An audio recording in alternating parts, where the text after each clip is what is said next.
آج میں نے آپ کے سامنے قرآن مجید کی چند آیتیں لے کر آیا ہوں اور بخاری شریف کی روایت کی حدیث لے کر آیا ہوں. بڑی لمبی حدیث ہے، اس لیے میں مختصر پڑھا ہے. اس حدیث کا راوی ہے حدیث عمر بن خطاب رضی اللہ تعالی. آج میں آپ کو یہ بتانے جا رہا ہوں کہ میں ایک داعی ہوں. سب سے پہلی آیت جو میں نے پڑھا ہے اس کے مطابق میں آپ کو یہ بتانا چاہتا ہوں کہ میں ایک مبلغ ہوں جو توحید کی دعوت آپ کے سینے تک، آپ کے کانوں تک، آپ کے دل و دماغ تک پہنچانے کا کام کرتا ہوں. اور اللہ نے اس پہنچانے کو قبول رکھا پڑتا ہے. اور اسی طریقے سے میں حق بات ان لوگوں تک پہنچاتا ہوں جو ظالم کے کان بہرے ہیں، پھر بھی میں اسے آواز دیتا ہوں کہ حق کیا ہے اور باطل کیا ہے. وہ آیت میں نے آپ کے سامنے سورہ اسراء سے لیا ہے. آئیے دیکھتے ہیں کہ عمر فاروق رضی اللہ تعالی عنہ اس حدیث کے راوی ہیں. اللہ کے نبی محمد رسول اللہ صلی اللہ علیہ وسلم اپنے مکی زندگی میں 13 سال گزارے. کچھ دن ہی بغاوت کے بعد مکے مسجد حرم کے اندر نماز پڑھی گئی اور کچھ دن تک پڑھتے رہے. دشمنوں نے، مشرکان مکہ نے اتنا ستایا کہ رب العالمین کو ہجرت کا حکم نافذ کرنا پڑا نبی کریم صلی اللہ علیہ وسلم پر. تو آپ مدینہ چلے گئے اور مدینے میں جا کر ایک مسجد تعمیر کرائی جس مسجد کا نام مسجد نبوی ہے. جی ہاں، اس مسجد کے اندر طرح طرح کے فیصلے، کمیٹی، میٹنگیں ہوتی تھی اور غریبوں کی وہاں سے مدد کی جاتی تھی. جو غریب مسلمان ہوتے تھے اللہ کے نبی کے پاس آیا کرتے اور درخواست پیش کرتے، میرے پاس کھانے کے لیے نہیں، مجھے پہننے کے لیے نہیں ہے، اللہ کے رسول ہماری مدد کرو. تو اللہ کے نبی صلی اللہ علیہ وسلم بلال کو پکارتے اور کہتے تم اذان دو. بے وقت اذان دینے کا مطلب یہ ہوتا تھا کہ میرے نبی نے کسی چیز کی سزائے، کوئی مسئلہ سامنے آ گیا ہے، اسی لیے اذان دی جاتی ہے. یہ بات میں وہاں سے کر رہا ہوں جہاں بخاری کے اندر یہ بات موجود ہے. جی ہاں، بلال کو بلایا جاتا ہے، بلال رضی اللہ تعالی عنہ اذان دیتے ہیں. تمام صحابہ اور صحابیات جمع ہو جاتے ہیں اور کہتے ہیں یہاں پر ایک غریب بندہ آیا ہے جو کہ اسلام لایا ہے. اس کے پاس نہ کھانے کا کوئی انتظام ہے، نہ پہننے کا کوئی انتظام ہے، نہ بچھانے کا کوئی ہے، نہ اوڑھنے کا کوئی ہے. لہذا میں سب سے درخواست کرتا ہوں جو اسلام کو انجام دے گا، اللہ تبارک و تعالیٰ سے میں ضمانت دیتا ہوں اللہ کی جانب سے، ایسے لوگوں کو میں آخرت کے اندر سب سے اعلیٰ قسم کا سارا سامان واپس دے دوں گا. تو چاہیے تھا اتنی بڑی کمیٹی، سوسائٹی اسلام کا، ان کو چاہیے کہ اگر ₹1,00,000 چندہ ہوا تو 50 اللہ کے نبی رکھ لیتے اپنی ضرورت کے لیے، مسجد نبوی کے لیے، اور 50,000 ان کو دے دیتے جو ماننے والا سوال آیا تھا. لیکن اس کو تمام کے تمام ₹1,00,000 دے دیے جاتے ہیں اور اوپر سے دعا کی جاتی ہے کہ اللہ تم پر رحم کرے، مہربانی کرے اور تمہاری زندگی کو اللہ سدھار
اپنی بیوی کو لیتے ہیں، لکڑی لیتے ہیں اور پھر کچھ سامان لیتے ہیں کھانے پینے کا، اور لے کر اس کا اپنے کے اندر داخل ہو جاتے ہیں، اور دونوں میاں بیوی مل کر کوئی کھانا پکانے لگتا ہے، کوئی آگ جلانے لگتا ہے، کوئی پانی پر گرم کرنے لگتا ہے، کوئی عورت کی خدمت میں لگ جاتا ہے تاکہ سکون کے ساتھ بچہ جن جائے۔ اے مسلمانوں، تمہیں جنت اتارتی ہے، تمہارا کام چلا گیا ایمان۔ تم کون سے مسلمان ہو؟ یہ عبارت کے حدیث یہ کہتی ہے بخاری کا، اور تم اپنے آپ کو مسلمان ثابت کرتے ہو۔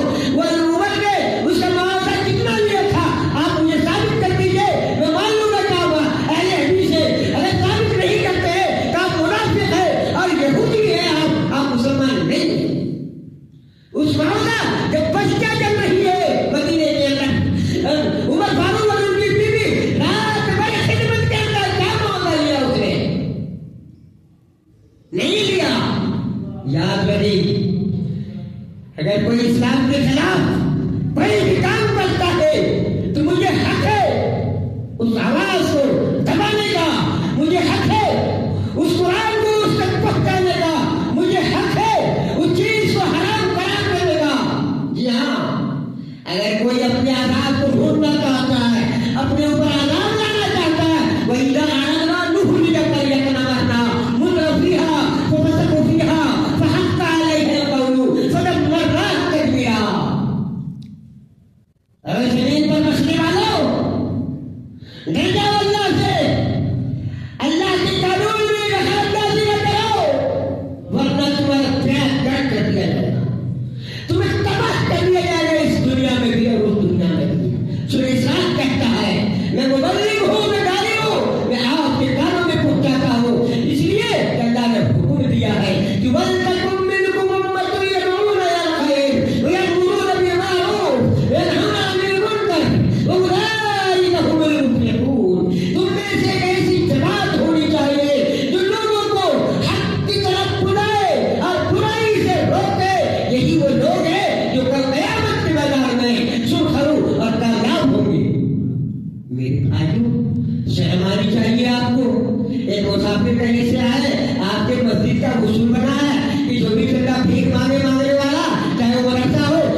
اسراف کی آیت ہے. دعوت دے رہے ہو تم برائی کو, دعوت دے رہے ہو تم عذاب کو, اپنے آپ مسلمان کہیں گے. یہ مسلمان کی صف نہیں ہو سکتی, یہ منافقوں کی صف ہوگی, یہودیوں کی صف ہوگی, یہ انگلشوں کی صف ہوگی. یہ محمد رسول اللہ کے اتباع کرنے والا صف نہیں ہو سکتا جہاں پر یہ حسن سلوک کے بجائے حسن قلب کیا جاتا ہو. وہ مسلمان نہیں اللہ کے نزدیک, اور نہیں اس بندے کے نزدیک ہو سکتا. اللہ نے حکم دیا قرآن کے اندر بتا حسن سلوک کا, اور تم اس کے ساتھ کرتے ہو حسن بد کا حکم نہیں دیا گیا تھا. تم حسن بد کرتے ہو اور کہتے ہو ہماری سوسائٹی, ہماری کمیٹی, ہم سب مل کر کے ایک رول بنا ہے, ایک اصول بنایا ہے. کیا تمہارے باپ کی جاگیر ہے اسلام؟ اسلام کسی کے باپ کی جاگیر ہے کیا؟ نہیں گئی. اللہ کا پسند بنا اسلام ہے. کاغذ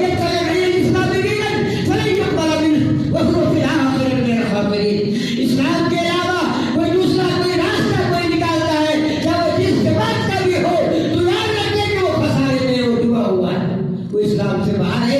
اس کا کوئی مطلب نہیں ہے اسلام میں اہل حدیث ہونے کا, یا جماعت اسلامی ہونے کا, یا تبلیغی ہونے کا, یا سنی ہونے کا, یا دیوبندی ہونے کا, کوئی مطلب ہی نہیں رکھتا. میں یقین کہ اسلام کے بنا کوئی مطلب وہ فی الحال میرے خاصین.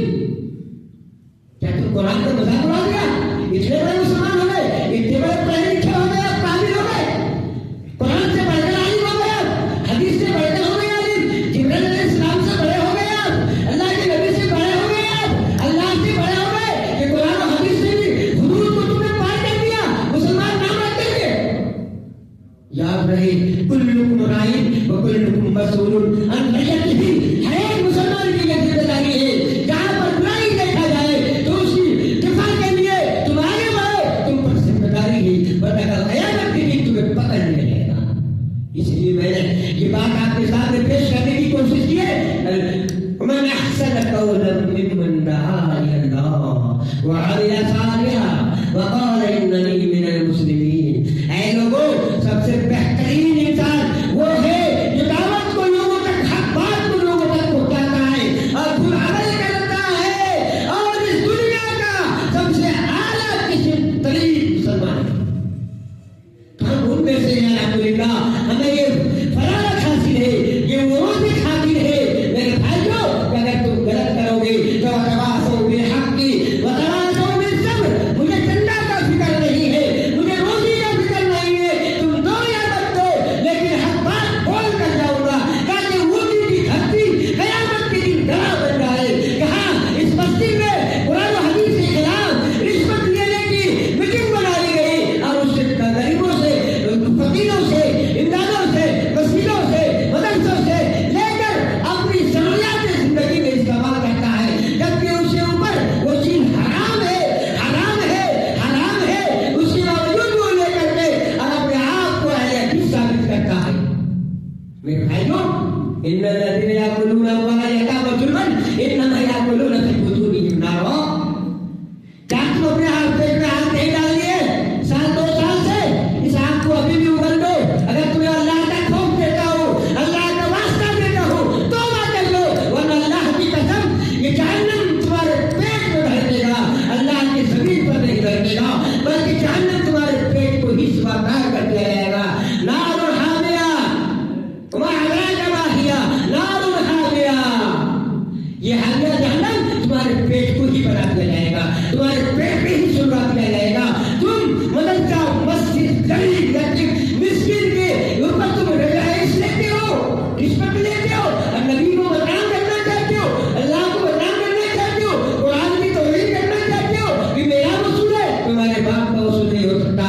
اللہ کے نبی کے سامنے دنیا کی کسی بھی وصول کو نہیں مانا جا سکتا. اگر اسے قتل کر دیا جائے یا جلا دیا جائے, حرقوہ یا قاتلوہ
اللہ کے نبی کی بددعا ہے، میری نہیں۔ یاد رکھو، اس بددعا سے بچ جاؤ، ورنہ قیامت کے دن بڑی رسوائی اٹھانی پڑے گی۔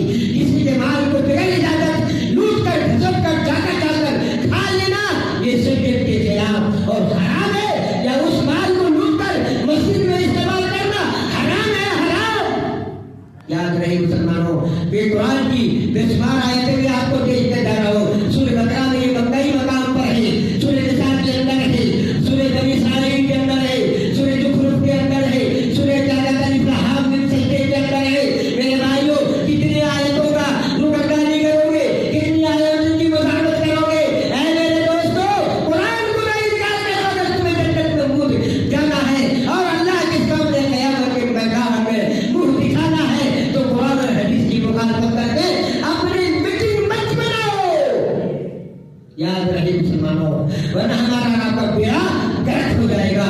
اللہ تعالیٰ سے دعا کرتے ہیں کہ الہ العالمین ہمیں بہترین مبلغ، حق مبلغ اور باطل کو مٹانے والا مبلغ پیدا بنا دے۔ اے اللہ، صحیح اپنی زبان سے قرآن و حدیث کی روشنی میں لوگوں تک حق بات پہنچانے کی صلاحیت و طاقت کا فرما دے۔ آپ کو اپنے توفیق سے مجھے اللہ ہر قسم کی قوت عطا فرما، ہر قسم کی میری مدد فرما۔ ساتھ ہی تمام مسلمانوں کو قرآن و حدیث کا داعی بنا، مبلغ بنا، اسلام پر قائم و دعوت عطا فرما۔ موت کے ٹائم کلمہ لا الہ الا اللہ کی شہادت عطا فرما۔ آمین۔ تقبل یا رب العالمین۔ سبحان اللہ بحمدہ، سبحانک اللہم واشہد ان لا الہ الا انت واستغفرک واتوب الیک۔ آخری سلام والسلام علیکم ورحمۃ اللہ وبرکاتہ۔